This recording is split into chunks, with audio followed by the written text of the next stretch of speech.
that you can leave them? Okay. Okay, great. It will be good, I suspect.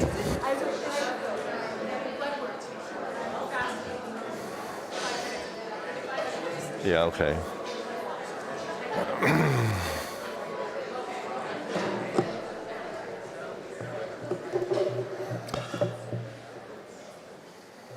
Hello, everybody. Welcome to the Daniels faculty. My name, for any of you who don't know me, I'm Robert Levitt. I'm the acting dean at the faculty. 2.5 years running now. It's great to have you here for one of our public programming events. But before we proceed, we wish to acknowledge the land on which the University of Toronto operates. For thousands of years, it has been the traditional land of the Huron-Wendat, the Seneca, and the Mississaugas of the Credit. Today, the meeting place is still the home to many Indigenous people from across Turtle Island, and we are grateful to have the opportunity to work on this land. So, our fall public program, which begins comprises a really remarkable lineup of speakers encompassing the range of disciplines which are represented at our faculty and the efforts that we're making to undertake interdisciplinary study and practice. So on November 13th, we're going to hear from an event called Regarding Housing or Rehousing, a design-forward nonprofit organization addressing housing challenges through applied research, consultation, and education. This event will feature our own Michael Piper, along with Jana Levitt and Samantha Eby. At our final talk later in November, on the 20th, Alfred Carabello, a partner at Allies and Morrison, will address the challenges of urban tall buildings and good places. The question that he'll be posing is, can we design good places with tall buildings? Obviously, a pertinent question for Toronto. Can tall buildings be good neighbors? And then can they be part of the fabric of cities? So I hope that all of you can make some of these other public programming events, and we will have a whole new lineup in the winter, which we will announce soon as well.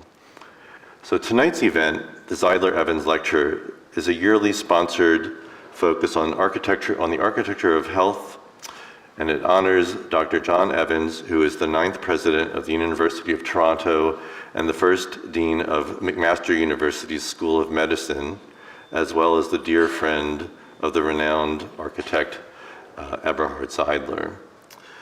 Between 1967 and 1972, Zeidler and Evans collaborated on McMaster's Health Sciences Center, revolutionizing both hospital design and education in the process. Zeidler served as an adjunct professor here at the Daniels from 1983 until 1995 and established the Eberhard Zeidler Scholarship with his wife, Jane Zeidler, who I'm very pleased to say is sitting in our audience tonight. So thank you for joining us and for the gift. The Eberhard Zeidler Library, housing 37,000 volumes, here in the Daniels building, is also named in his honor. And those of you who are sitting on the bank seats in the back are sitting on top of some of those book volumes, just by the way. In keeping with their legacies, the lecture named for both Zeidler and Evans seeks to address complex health and design challenges with the goal of building stronger and more inclusive societies here in Canada and beyond. So tonight, we are delighted to welcome the architect and partner at Nord, Mia Baarup Tofte, who will introduce us to Nord Architects Design for Health with a healthcare approach. Mia holds a diploma in architecture from the Royal Danish Academy. She has designed innovative healthcare buildings for more than 15 years at Nord Architects, and through extensive user feedback and analysis, she has developed a large base of knowledge of how to design and how architecture can be used to improve the experiences and health of an aging population. Her notable work includes the Center for Cancer and Health, which was a groundbreaking healthcare project in Scandinavia. So her presentation will examine how architecture can address current and emerging healthcare challenges, particularly those driven by demographic, am I still mic'd? There we go. Driven by demographic shifts and aging populations. It will highlight Nord's strategic and design-based responses through key projects such as dementia villages in France, Norway, and the United States, the Urban Hospice and a rehabilitation center for cancer patients in Copenhagen, and the Lyngdal Nursing Home. Healthcare promoting neighborhoods and new housing typologies are reshaping the way care is delivered and experienced, illustrating architecture's vital role in building healthier, more resilient communities.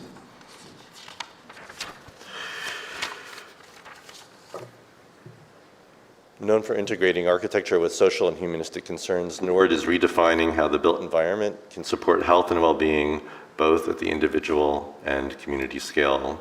So at the end of the presentation, I'll be back up on the stage to moderate audience questions and a discussion with Maria and with Daniel's faculty professor, Stephen Verderber, who is the director of the Center for Design and Health Innovation. So please join me in welcoming Mia to the stage.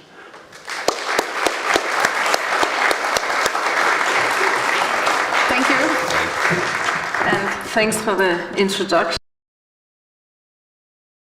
Honored to be here. I've never been to Canada before, and I'm excited about Toronto as well. I come from Nord Architects, and we are a company based in Copenhagen, Denmark, and I run the firm with my two fellow partners, Johannes Pedersen and Morten Gregersen. We do a lot of different stuff in the office. We do master planning, housing, and a lot of healthcare, and that's what I'm going to talk about today. But besides that, we are working with transformation, sustainability, educational project, and we also do client consulting. We have been involved in the new court in Denmark, the new architecture school. So when we do client consultancy, we mostly consult the state.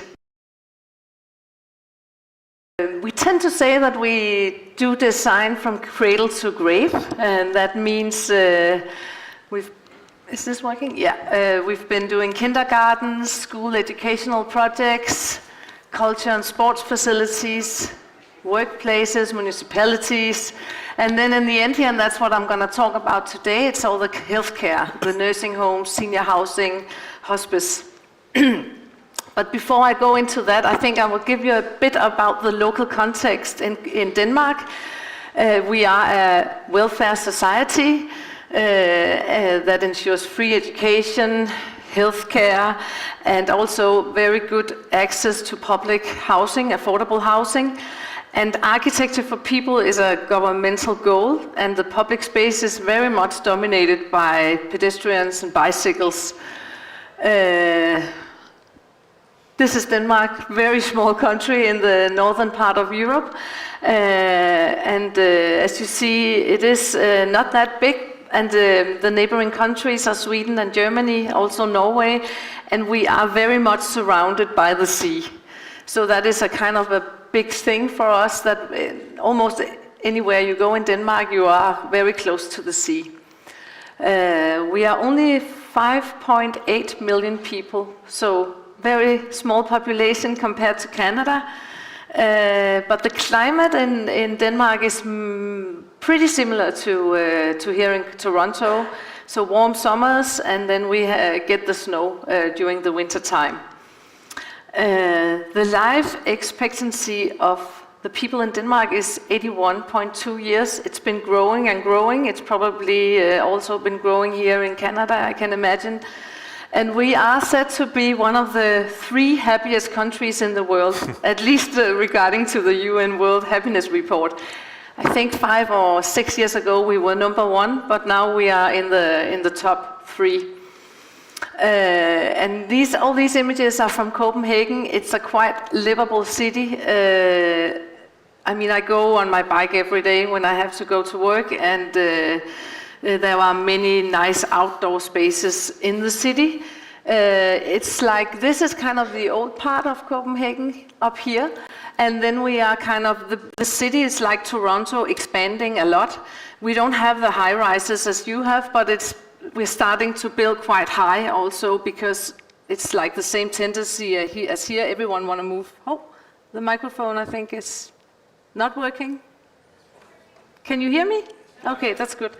Everyone tends to kind of move into the cities, and then so we have these kind of different development areas within the city, both greenfield but also building artificial islands to kind of give space for more development. As I said before, free healthcare for everyone, but also free education. That means if you want to go to university, it doesn't cost you anything. That's a good thing. But we also are very concerned about architecture, and there is actually a national architecture policy in Denmark, and it's about attractive and responsible spaces for life, meaning both sustainable, how to kind of, when we build, how do we do it as sustainable as possible, but also about making nice spaces for life, meaning high aesthetics, high functionality, stuff like that. Today I'm going to talk about healthy aging and architecture that cares. I'm going to do that. We worked with this field within the last 10 years, and at the moment I think it's a very important thing to talk about, because we live longer. We are getting older, and we are getting more sick because we are getting older, and we are actually already now having fewer children than we used to. And this means that we will need more healthcare services, and we will have fewer resources and fewer workers in helping us on that. In 2018, it was the first time in history that persons aged 65 or above were actually outnumbered. They outnumbered the children under 5 years of age, and this is on a globally scale. This means actually, as the population grows, they grow older, the number of people living with dementia increases, simply just because we live longer. And this is kind of interesting, because we are starting to look into a reverse population pyramid, so that we used to kind of have the elders being the least, but now it's kind of growing and growing. And this means also that the number of persons with dementia in the world is going to be doubled from 2018 till 2050. It's huge when you think about it. So it's going to be an issue for all the Western countries, I would say. And when we do architecture at Nord Architects, we kind of like to think of healthcare and housing non-exclusively, so that a person does not only have two options, meaning either living in a home or living in an institution, but we kind of try to work with urban residential projects that creates new neighborhoods where generations can live side by side, and where care facilities are more kind of homes, villages, rather than institutions. And I'm going to show you some examples on that. And that means that we actually design with a great deal of empathy and respect for the individual person. And we are not only kind of doing design and detailing architectural projects, but we are also working very strategically with this. This is a tool we've made called the Housing Ladder. We did that together with affordable housing organizations on how to both, when they build new and also when they renovate, they do the right housing typologies so that elders can stay longer in their home. So that's just kind of one way we are also working with this. So we are also very much engaged politically in some of these things, in how to change the society and how can architects help doing that. That means working with many different and flexible housing types, that does not look like a traditional elderly home where, you know, the kitchen can go up and down and stuff like that, but more having the right dimensions for being able to come in, accessibilities to your unit, and also dimensions so that when you get older you can have a wheelchair, you can be in a hospital bed, but it looks like a normal home. So we have like this agenda about designing so that the aging population can stay longer in their own dwelling. But also we are very much concerned about downscaling the dwellings and then instead upscaling shared functions. Also to prevent loneliness, and so that you get this feeling of neighborhood and people kind of help each other out in the everyday life. But this has also a lot to do with mobility, that we kind of tend to stay in the same home when we move away and get a family. And even though we get older and we don't need that much space, we stay in the same house that we've always been living in, or the same flat. But we need to kind of start thinking more about mobility. And that also means that we need to do neighborhoods that you don't have to move far away, but you can kind of move next door. So we are working much with this from housing projects to neighborhoods. And also are we very much concerned about not doing generic architecture, but make it much more site-specific. So new neighborhood communities is important, and also that we kind of work with communities within the building itself. And that means that we have to do new housing typologies. At Nord, we do these kind of different categories, I would say, of healthcare projects. And I'm going to run through some of them. Some of them is like centers of excellence. That's kind of very special places, and others are kind of more healthcare centers, common, very low budget. And then we are doing what we call dementia villages as a long-term care homes, memory care homes. And I'm gonna dive into some of the projects we've been working with. This one is the first dementia village in France. It's based on inclusive communities and local traditions, and also the residents' needs. And here you see the kind of plan for the whole institution, and it's very sorry. It's very more village-like. So when we did this project, it was a competition we made. We were working very much with the site of the place and how to make this into a village instead of an institution.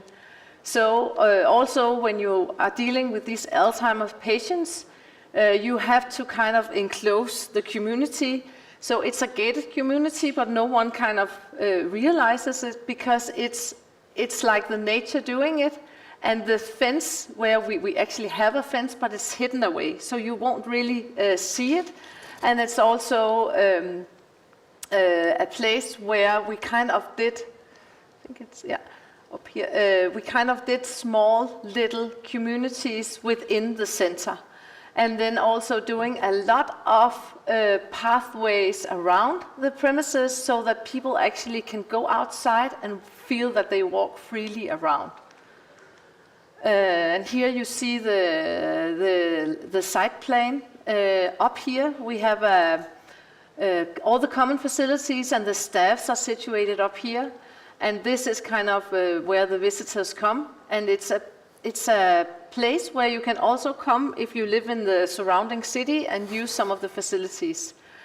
And in this case, we have an operator that is fine with the staff going outside when they have to kind of come and help the residents there. What we were working a lot with in this facility was how to create this sensation of a village and what kind of functions would have to be within it. So we have a very nice space here for concerts, lectures. It could be having a big dinner in here. We have a lot of outdoor greenery, but also gardens where the elderly can help grow vegetables. We have a library, and of course you have your own kind of private suite. But it's like a cafe, a hairdresser, stuff like that. And here is an image of the built project, and I mean, if you did not know, you would not think this is an institution for elderly. It's kind of a nice village feeling, and when we design this, we always kind of tend to look towards the local building traditions. It meaning that when you have dementia or Alzheimer's, you need to be in a building typology that is recognizable.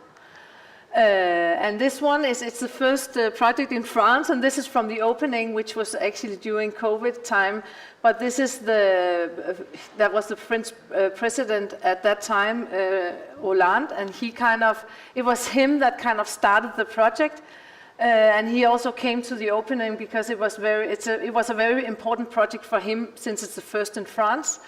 And when I say the local kind of building design-wise, we've done this kind of plaza. This is the big common facility, and when the elderly can come here and have this feeling of a French plaza in the village with the petanque field here. And it has this modern architectural approach, but it's still kind of recognizable for the elderly to come there, and they kind of know by kind of physically, I think they know these shapes. And these are some other images. It's very green and lush, and as you see here, the residents there are kind of walking freely around in the area. And there is a lake, and everyone was concerned about people falling into the lake, but we kind of made this nice and not visible fencing of the lake, so it's visible to see, but you cannot it's secured and everything. This project has been published many places, and this is just a very nice quote, I would say, from the New Yorker about in the insistence that a person with Alzheimer's is not just diminishing into the sum of her symptoms, but flourishing and evolving as a human being until the end. That's just a very beautiful way of kind of having this approach to long care homes. This is another project. It's built and it's in Norway, and it's the newest project we've made. It opened last year. It's also a dementia village, but it's very site specific, so it's not the same as the one in France. It's also a future built project, which means that it has many sustainable thoughts. It's CLT construction, stuff like that.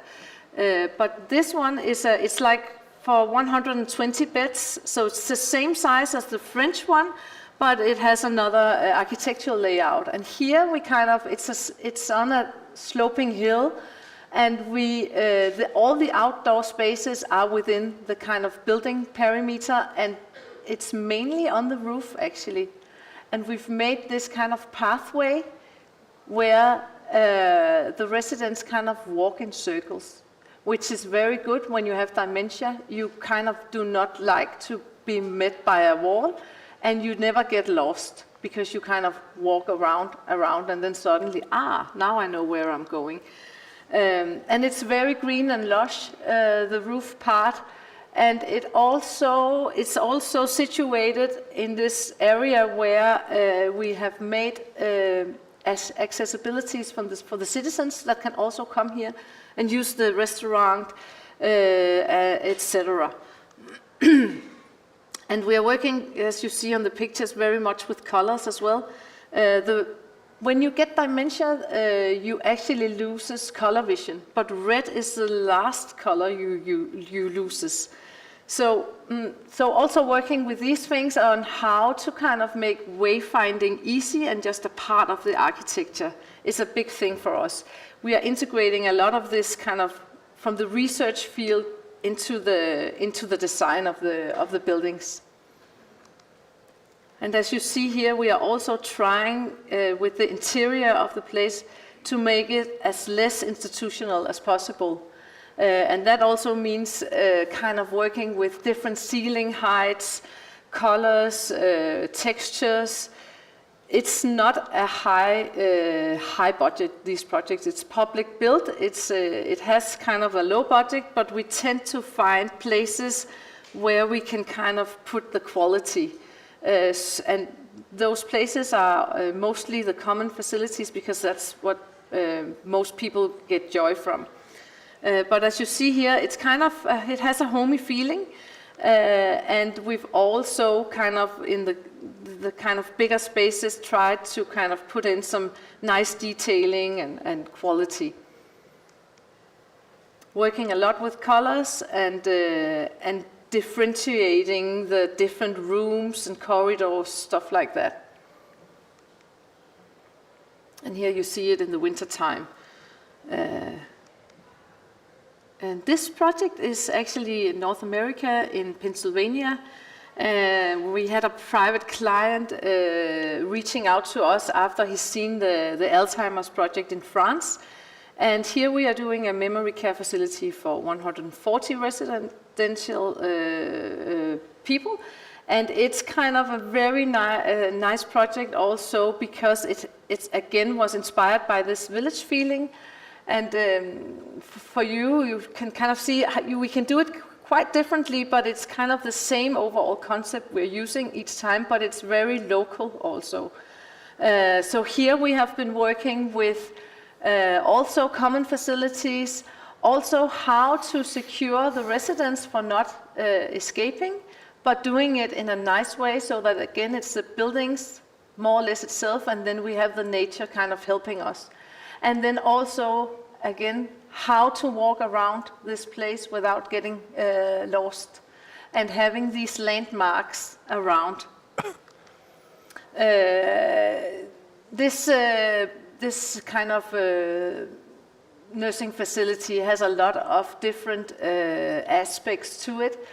It has a meditation room, it has a main street with a supermarket, a saloon, a hairdresser, a restaurant. We're working very much with social sustainability in this project and common facilities, and also a lot with the landscape and the outdoor areas, both with possibility for physical activity, kitchen gardens, etc. In this institution, it's possible to go there with your husband or wife. So some of the residents will not be ill, and we are also working with the sustainability in this project. And here you see the overall plan on the ground floor. So we kind of have this big common thing in the middle, and then all the bedrooms are scattered along in these clusters here. And it's like surrounded with a lot of nice greenery. This is the common facility. It also has a brain cafe where you can practice. It has a research facility, stuff like that. And here you have some pictures with all the green stuff. It's being built at the moment. It's probably going to be done in 1 year from now. This one is it's a nursing home. And it's like when we do these things, we also try how can it kind of invite in the community and give something back. And in this case, the program was both a nursing home with beds, but also a public healthcare facility. So it's joined together in this building, which has a star shape. And so here you see the area with the bedrooms, and this is like the common, the public healthcare services. And then in the middle there is this common room that everyone can use. It looks like this from the outside, and when you come in, you see here the common space, and that's again when I'm talking about, it's also a low budget project.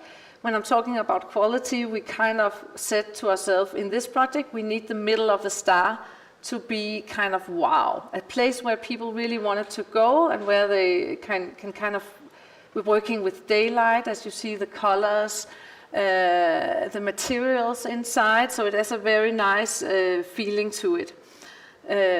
So this is kind of when you move around on the staircase, you would be walking here, and this is kind of the more inside the corridors where you have the bedrooms, which is more simple and basic, but still we are working again, wayfinding with the colors and also trying to do nice textures. This project is an urban hospice, and it's a project we are very fond of. It's in Copenhagen, and it is situated in a kind of I would say living area, but with this kind of institution behind that is taking care of different healthcare, like physiotherapy, stuff like that. When we developed this project, we worked very closely with the users of the hospice, and in this term, the users would be meaning the staff. Because the users are simply too sick, but we kind of did, I would say, the schematic design completely together with the staff of the place, and meaning I was going there each week with concept models, talking to them about how to do the design and how would it best work, and we were talking a lot about not hiding death away, how to enter this place, and how did you come out again, and you would come out in a coffin. And as you see here, it's very close also to the neighboring buildings, so it was also about being able to be private, but also feeling that you are part of the everyday life going on outside. So here is the main entrance, and when you kind of enter here, you will be greeted by the staff, and you can't really kind of sense what's going on, also meaning that the staff can, if people are coming in here and they are not supposed to kind of go further, they can kind of send them out again. But there is this very private inner courtyard, and then you kind of move along and it opens up into this common space with these pockets of green outside. And we were kind of, the main design feature of this project is the rounded shapes. Because everyone here will be rolled around in their bed. They will not be, most of the patients will not be able to walk. So how to do this nicely that you don't have to cut corners all the time. So when you enter from your bedroom to the common facilities and you kind of want to go around, it's easy, and you always are looking out on greenery. This project has a higher budget than the rest of them, and you can probably see by the material use and stuff like that. And we are working in these projects very much with the daylight and how the daylight kind of changes during the day, having windows placed differently so that we get both the southern sun, the northern light, stuff like that. And also, in this case, we were also able to do all the furnishing, which is nice, because then we can kind of have the design of the building working together with the furnitures. And this is from the common area, from the first floor. And so that was the image before, was from up here, and then you have the big common facility here, which is direct access to the inner courtyard. And as you see on this image over here, the patients actually come out and the caretakers take them out in the bed, and they can kind of be there in peace. There's also a terrace on the rooftop, which is less private, but some people tend to go there rather than in the inner courtyard.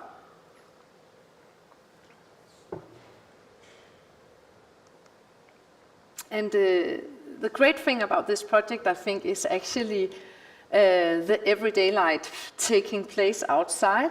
And the staff was very kind of demanding about that the main entrance should not be on the back side. It should be on the front side, so because death is a part of life.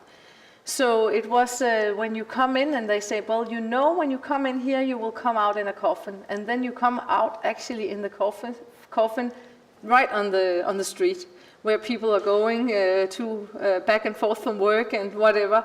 I think actually it's a beautiful thought that it should not be hidden away. So that was a main kind of design feature. You see the rooftop terrace here. This project is a rehabilitation center for cancer patients, and it was the first of its kind in Denmark. It is the municipality is the builder of the project, the client, and they wanted to do a place where when you have cancer and you are out of hospital, you can go there and get help to kind of get back to normal life. It was a competition, and we were competing against a lot of traditional healthcare architects in Denmark, we had a completely different approach than the rest of them, and we won the competition, which we are very glad, because it's a very important project for our office. And again, this was the first project where we kind of said, we do not want these institutions to be hospitalized or to really look like an institution. We want it to be something else. And in this case, we kind of took the idea from the single house and kind of said, we want to scale this down so it doesn't look like some of these looks like a box, you know, it's just a square, and then you go inside and you meet a reception. And we kind of worked with putting the house together and working with the roof, and it ended up looking like this. It's a very kind of I would say a building that sticks out, and that was also very intentionally, because at that time, I think it's 10 years ago or 15 years ago, we did the first drawings. It could feel a bit. People could be a bit embarrassed about having cancer and having to go to this place. So the client actually wanted the building to kind of stick out, saying there's nothing to be embarrassed about.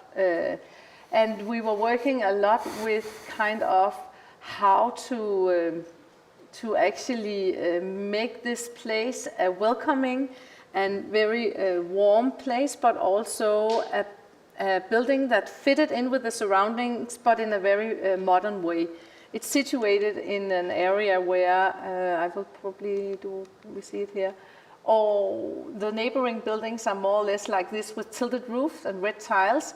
So we have still the tilted roofs in a completely new way, no red tiles, but still kind of the roof shapes was like what inspired us. And then we were also very much inspired by the monastery way of kind of doing the inner courtyards, and you have this corridor going around. So this is the ground floor, and you enter here, and then when you walk around, you always have a view of the inner courtyard. And the windows are situated very differently, so sometimes they're high and sometimes they're low. And so we have this kind of building that's in a way protects the users coming here from the surroundings and give them a special feeling. So all the rooms that are laid out towards the city are kind of service functions and staff. And then all the inner rooms here are for the users which needs the rehabilitation. And on the first floor, you can kind of have it more mixed, because there you do not like have rooms in street level. And as you see, the inner courtyard is completely different from the aluminum facade outside. So it has this warm feeling, and it was also about kind of when you enter this place and you have the courage to come here, you get this kind of, wow, is this really a place that I can come and heal? Working very much with the term of healing architecture also in this project. This is, when you enter the building, you enter this room we kind of said to the client, we do not want to do a reception. It's not a hospital. The people have been traumatized by going to this cancer treatment, coming from the hospital. Now they have to go back to normal life. So why not just do a dining table instead? So what you meet here when you come into this rehabilitation center, you meet a dining table and there will be a person greeting you there. And there, I think that's a very kind of also nice, I mean, when we come there very often because there's we have many tours here. People are very happy with this kind of non-institutional vibe the place has. Here we were also able to do the furnishing project. And as you see, and then we did some training facilities, and it's also, did not have a high budget. It was a contractor doing it. He actually the firm closed during the build. We had a lot of struggles, but we ended up with having some quality in the project, and this is actually on the first floor where we convinced the contractor to kind of open up so we could see these beautiful shaped roofs, and having large skylights looking out on the big trees, which is on just next to the place. And we have two training facilities. This is kind of a multifunctional room, but this one has all the training machines, and they have the same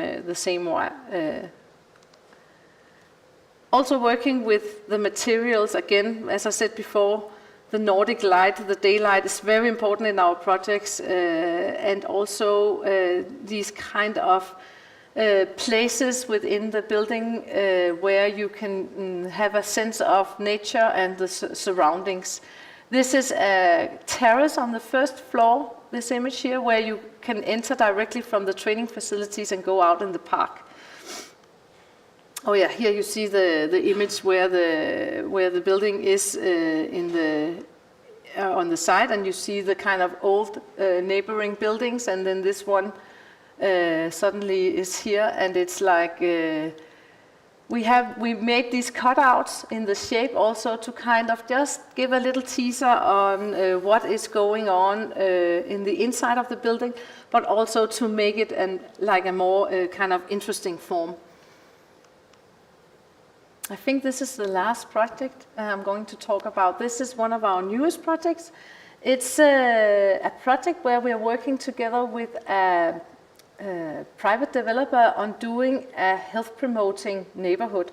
So not only kind of working within the building scale, but working more with it's not a huge area. I think it's around, it must be 200,000 square feet.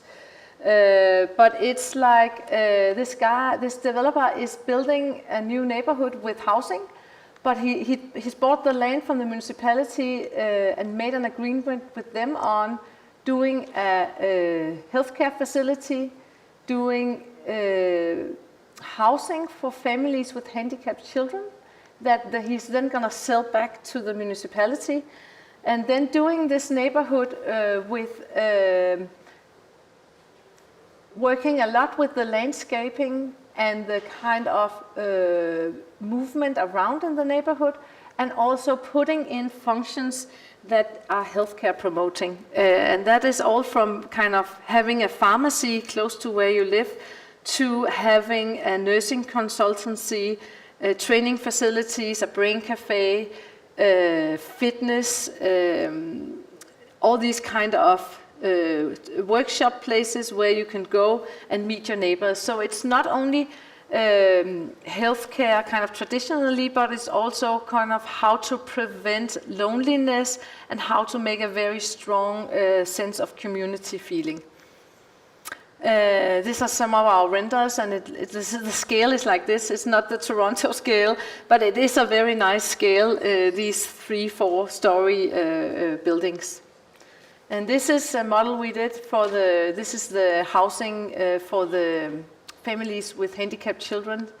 A very nice, also scaled home where they have some common facilities where the parents can also meet each other and kind of exchange experiences. I think I'm done.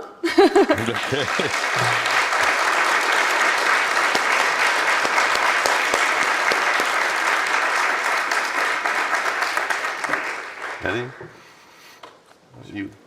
Yeah. Thank you, Mia. That was great. You're welcome. I'm going to be joined by Stephen Verderber now. Mia, I think you should sit in the middle, no? Okay, I'm going to do that then. And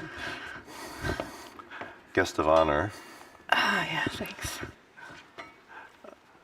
Well, thank you so much. That was fascinating work, and it's nice to see such quality in housing the elderly and people in extended care facilities and so forth. I had a question for you, though. I mean, especially in the first half, a lot of the facilities they have a kind of suburban character, and I was whispering to Stephen just about the question of handling people, for instance, with Alzheimer's, who require some kind of control so that they are safe. Yeah. And I was just wondering what your thoughts are between what strikes me as the kind of something which is typical of the way cities are developing now, which is in far-flung neighborhoods that are not easily connected together, and the need for particular sets of environments for people suffering from dementia, and whether or not the choices that you're making are those that are the product of working within the patterns they are driven by the necessities of resolving problems on behalf of the sorts of populations that you're housing. A bit of both, I would say. Yeah. But it's also like, I think we are just very much into this humanistic approach to architecture. And the Norwegian project I showed you it's been running for a year now, and the staff reports back to us that they use less medication than they did at the old place. Mm-hmm. And I think that is very interesting on how can we actually do these institutions in a way where it's a nice place to work for the staff. I mean, that's also an issue. How do we get staff to work in these places? And if the architecture is good and the environment is nice, I know now I've been in Canada for some days, and I noticed you do like more large-scale institutions. And I would say some of the ideas here could also be applied to a larger scale. I would not say up to 500, but 200, 250. It would be a larger village. It would be done in a bit different way. We are also in Denmark now starting to do nursing homes in 7, 8 floors. And that's possible also to do it nicely, but it has a tipping point, mm-hmm. I would say. Right. Yeah. Okay. I'll let Stephen proceed. Do you have some questions too? Quick questions? First, I'd like to say that, is this on? Yes. How did all this come about tonight in terms of the theme and having Mia come here to speak from there? This is the second edition of a book of mine, Innovations in Hospice Architecture. And you'll recognize the cover, right? Because you just saw it a few minutes ago. The project was described to you, the hospice. And this book, it has 36 case studies in the final section of the book, 18 of which were in the first edition and 18 are new. And this project really captivated me, so much so that I really wanted to put it on the cover of the book. And so when you hear about, in terms of hospice, we can talk about multiple building types tonight in terms of what was presented, from the cancer center to dementia villages to a hospice. They all have particular needs and particular programmatic and site and theoretical imperatives that guide them. And in each case, there's an evidence-based literature which exists and is growing by the day. And it's just a matter of architects in practice reading the material that is out there, because there's such good material available on these building types, if one would just take the time to find it. And it's easier to find this material than ever before, as you know, just through simple searches. And I think that in the case of where we are now, you mentioned the buildings are getting a little taller. And it's with long-term care in particular, or even with hospices, the ideal hospice is a low-rise facility, just a few levels in height. And I would say probably the same is true with long-term care. The idea of a village, which has a residential scale and ambience, and connectivity with nature, and a strong horizontal sense of connection with nature. It becomes exponentially harder the higher up you go. If it's mid-rise, it gets harder and higher. You have to have terraces, and you have to make those terraces safe, like you've shown examples in one or two of the projects of roof terraces, which can be made very safe and very effective, but it's more of a challenge. It isn't that it can't be done, it's just that it takes more ingenuity on the part of the architect to build on a denser site with a program that might be a little bit larger than, let's say, 75 beds. What are the programs that you're working with now? Are they larger? There are 120, most of them. 120? Yeah. Well, you know what happens in Ontario? The programs are 200, 300 on a site, 400 sometimes, and the Ministry of Long-Term Care thinks this is ideal because it's maximum efficiency for them from a functional and budgeting standpoint and administrative standpoint. But from a quality of life standpoint, these are really not good. They don't make much sense. Not that you're necessarily responding to my remark, but when I was asking about this question of, let's call it proximity and integration into, say, existing urban patterns versus more far-flung suburban ones, it wasn't necessarily about, bigger scale, but just the urban morphologies within which these sorts of environments are set. And I think that, I don't know, I will say from my own personal point of view, we were chatting beforehand about this and, different perspectives on what it would mean to move into such facilities.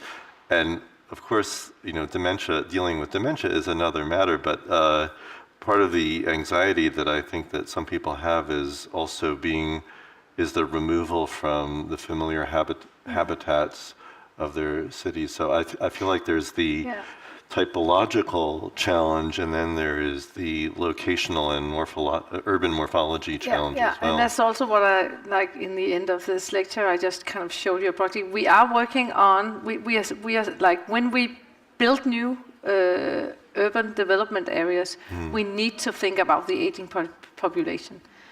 Because there is just getting a lot of more elderly people, and the welfare system is going to collapse if everyone just has to go to a nursing home. So we have to kind of build in, and we have to mix multi-generational housing with co-living for seniors, with a nearby institution, so that you have the staff from the institution that easily can come to the elderly's homes, and you also have these multi-generational buildings where you can actually help each other out. Like not in the very end, but to kind of lower the pressure for the from the welfare system. So at the moment we're doing another project. I did not bring that tonight, but it's a development project around 200,000 square feet where we are doing a nursing home. We are also doing plus 50 housing, multi-generational housing, and then a co-living community for people plus 65. And they are all kind of together in the same neighborhood. And then if you kind of need to move away from your home, you are not going that far because the institution is right next door and you're used to come there because you have common facilities. You go there for music concerts, stuff like that. So that also being able to kind of open up the space, the common spaces you have in the institutions for the public. So that it's not only, this is for the elderly that we're just going to hide them away. But make it kind of as an institution that is also being used by the surrounding society. That sounds like a great idea. maybe I function as a counterpoint here. In terms of the Canadian perspective on all this, and in particular Ontario, mixed use is a foreign concept in terms of long-term care. Actually but I've seen these amazing case studies in Europe, such as what you're talking about, with different types of housing for intergenerationality, which is fantastic.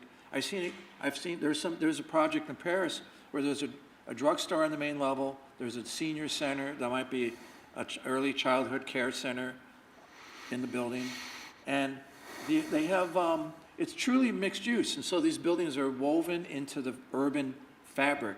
And so, as you're in so much of your presentation tonight, you were always addressing the urban context and the urban design implications, which are so important. It's about the walkability points, destination points, either within the building or near it, to reinforce the quality of life of the residents. And not just the older people who are there, but younger people as well.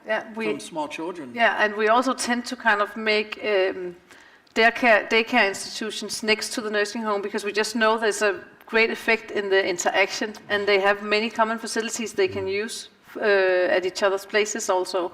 And bringing the children to the elderly homes is also a quite good thing to do. Yeah. We just need a client who will be willing to take the chance to make the leap and to read about what's been done and see these great examples in other places, and to be willing to make that leap of faith to try it here. It can be done. There's no question it can be done here. It's just a question of having the will to do it, because the examples are there. Anyway, that's sort of where I'm coming from with this in terms of the compare and contrast between here and where you are, and then the context you work in Europe. Shall we, let's see if the audience has some questions, and I see a hand in the back.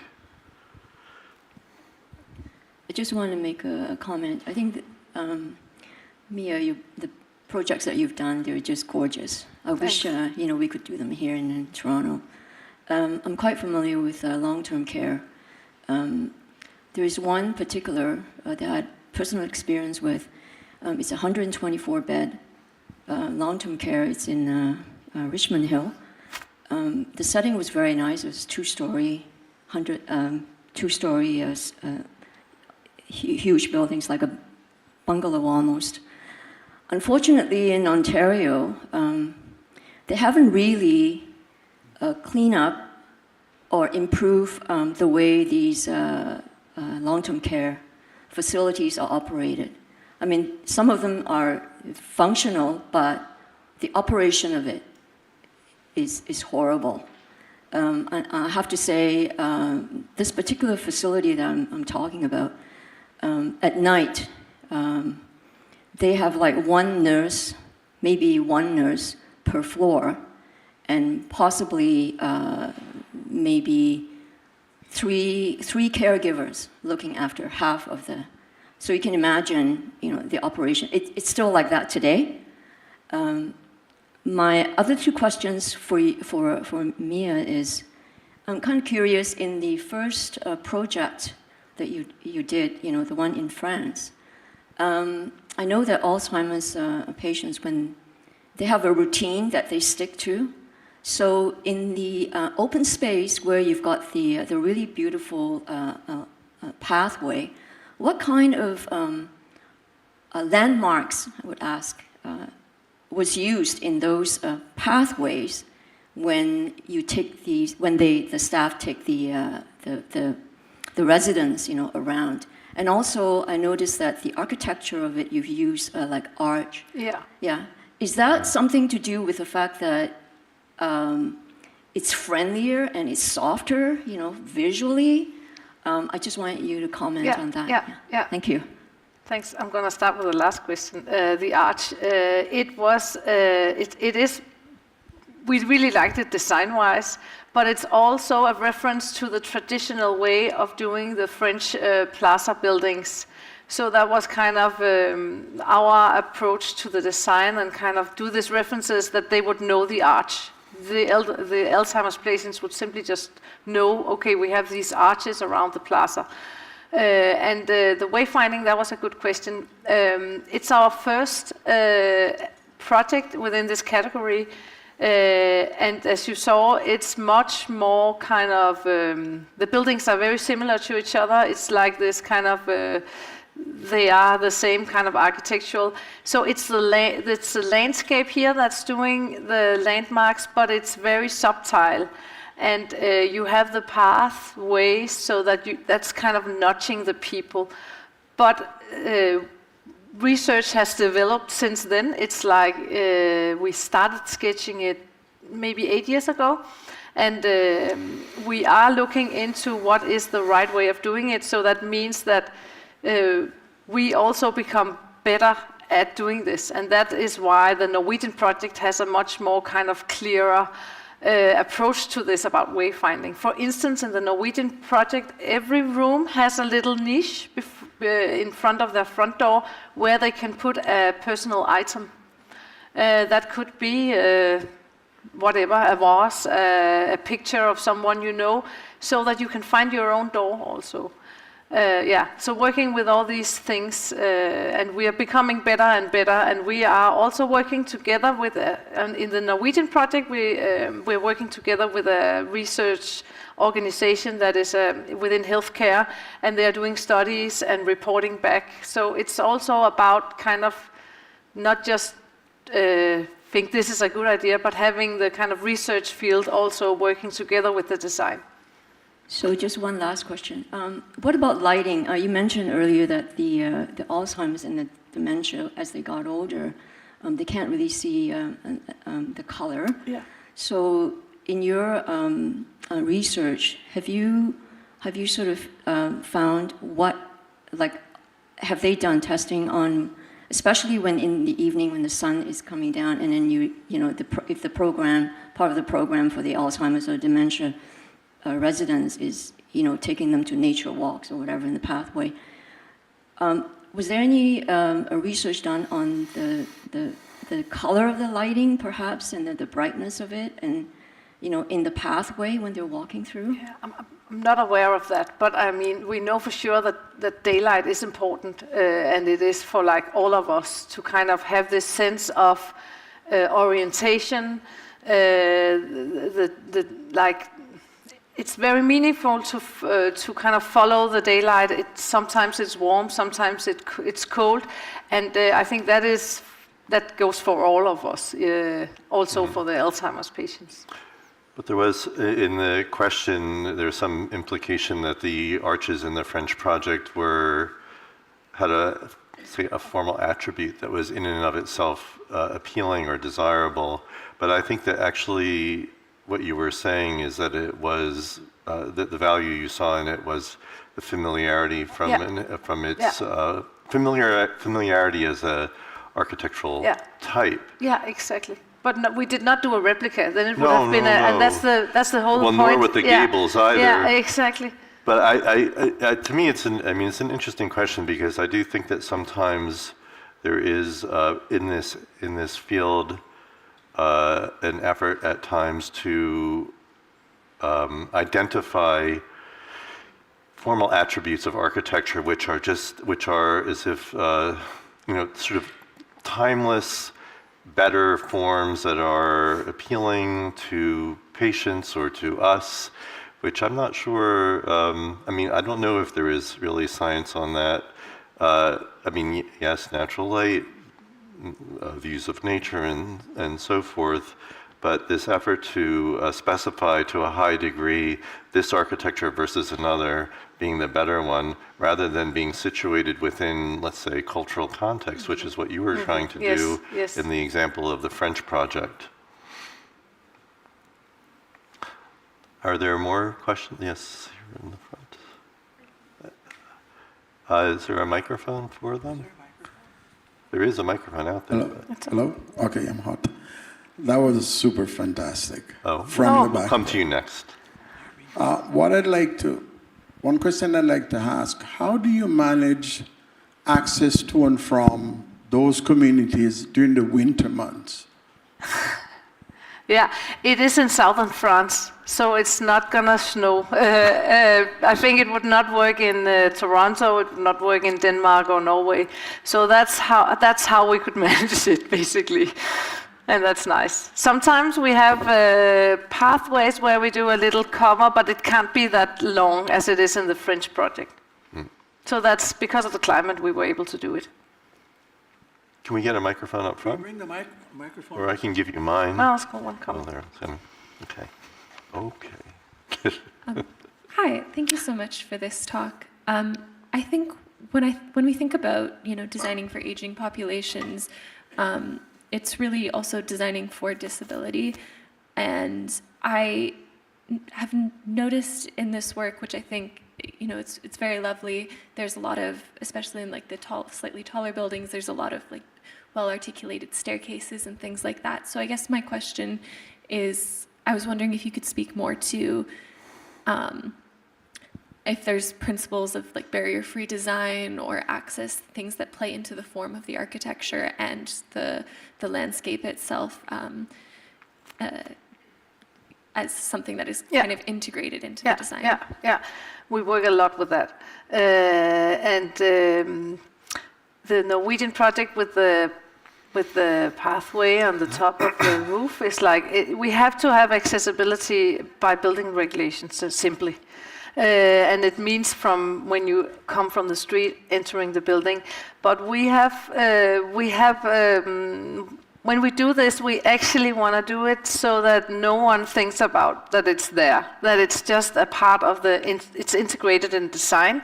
You don't think about, we don't even have these little steps, and also because here someone will be in a wheelchair or in a hospital bed, but we kind of, so you saw the big room, the elevator is there, it's just not this kind of metallic box going up and down and everyone can see it, but it's right next to the stair, but it's more hidden away. So there is full accessibility, but integrated, and when design-wise we work with not having all these kind of ugly stuff coming and interrupting the nice design and architecture. Okay, thank you.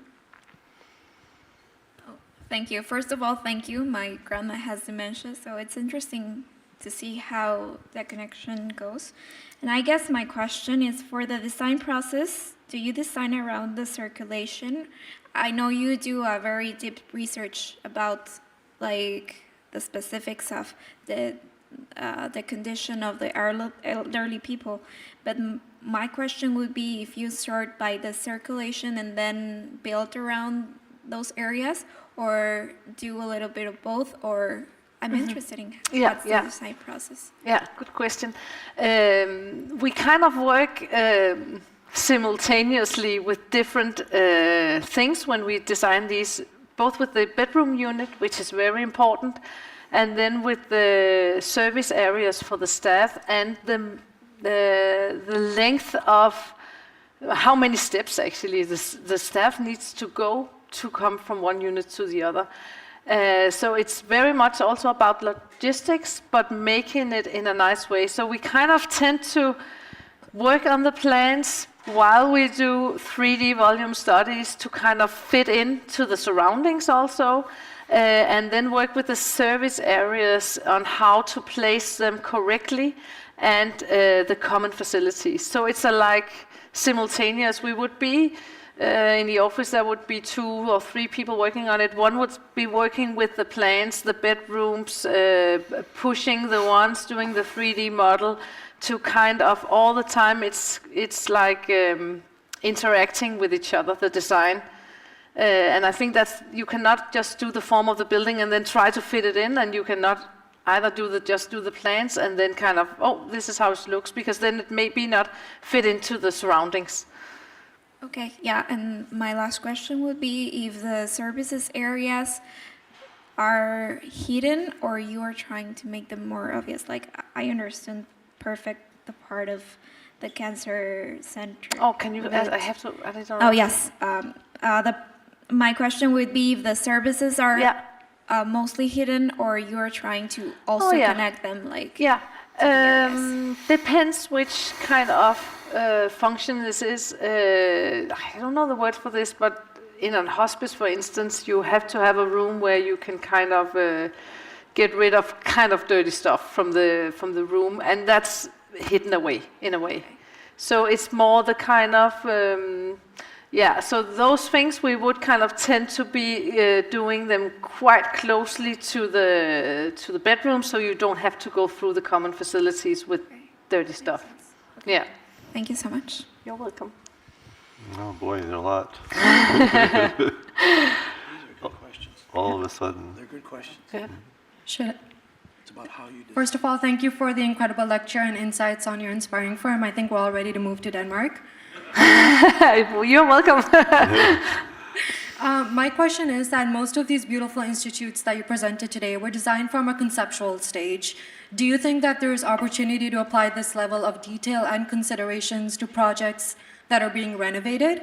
And what are some design methodologies that we can make to make these spaces better centers of care? Or do I say, or dare I say that they are a little too delicate to implement into existing infrastructure? That's a really good question. At the moment, we are actually working with integrating it into existing buildings, especially in areas with social housing. That is, at the moment in Denmark, we have some larger areas with social housing that is very poor, and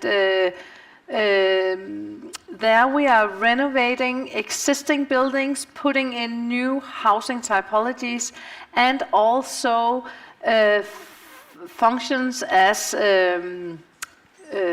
doctors' facilities, all these stuff, and then kind of, instead of just tearing down, which has been done a lot the recent years, we're saying, let's refurbish what we already have.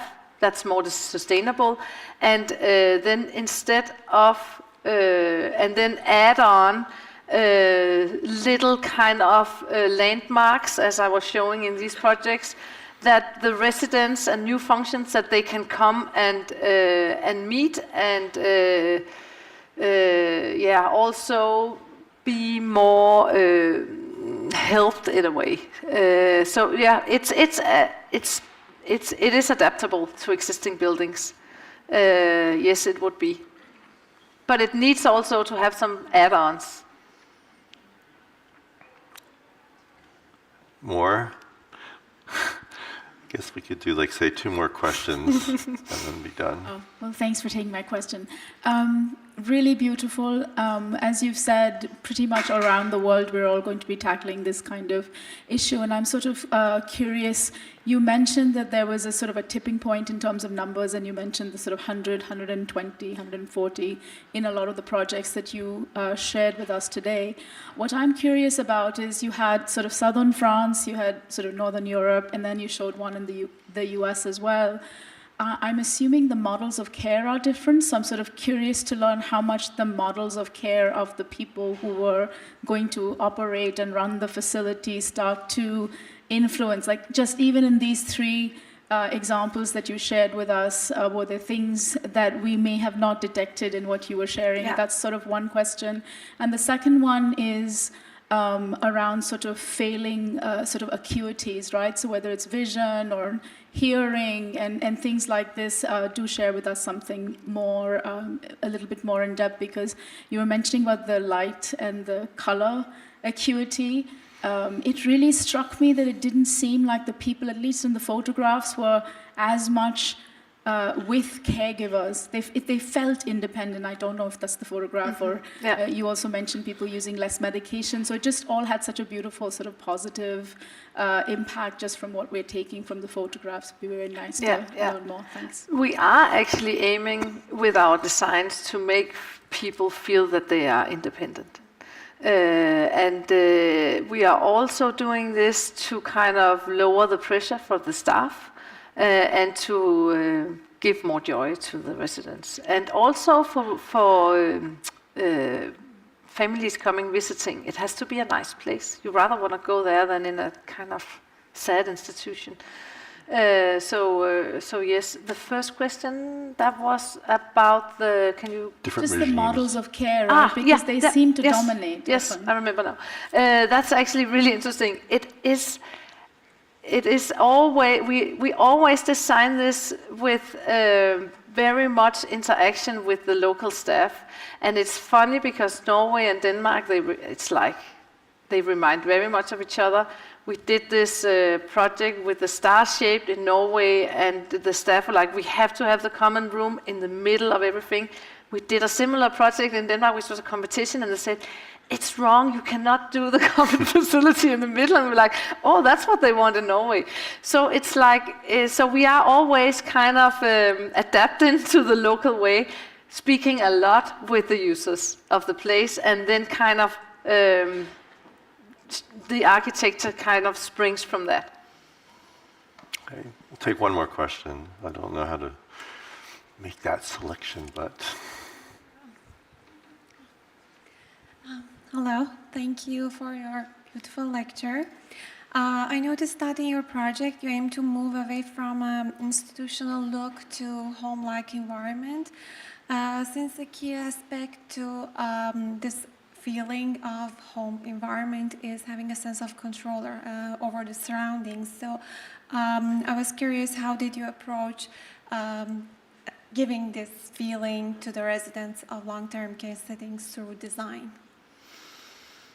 Yeah, I think when we do this, we talked a lot about in the office that we're going to end up in an institution like that. So basically, it's actually easy to think, how would I want to be when I grow older? And we are all kind of closing our eyes, thinking, I'm not going to be the one ending up in an institution, but the statistics says that most of us are.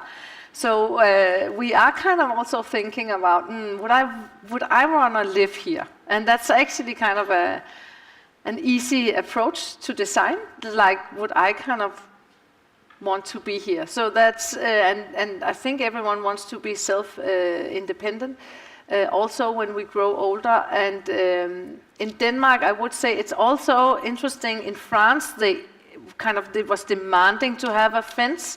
In Denmark, you're not allowed to lock the doors. Mm-hmm. So it's also different from country to country. Yes. So my grandmother had dementia as well. She kind of escaped from the nursing home all the time because the doors were not locked. So it's like, yeah, so in that way we also have to adapt the architecture to the place where we are doing the design. Thank you. I think we'll end there, and I just say, Mia, thank you so much for the presentation. I think you give everybody a very encouraging view of what is possible in architecture for the aging population. So thanks so much for that. Thanks for having me. And thank you all for your participation tonight. Thank you.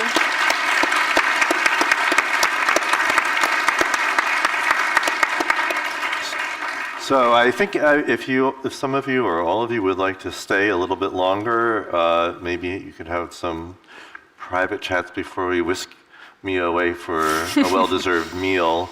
But I also want to just remind you, that we have the catalog housing, the rehousing event on November 13th.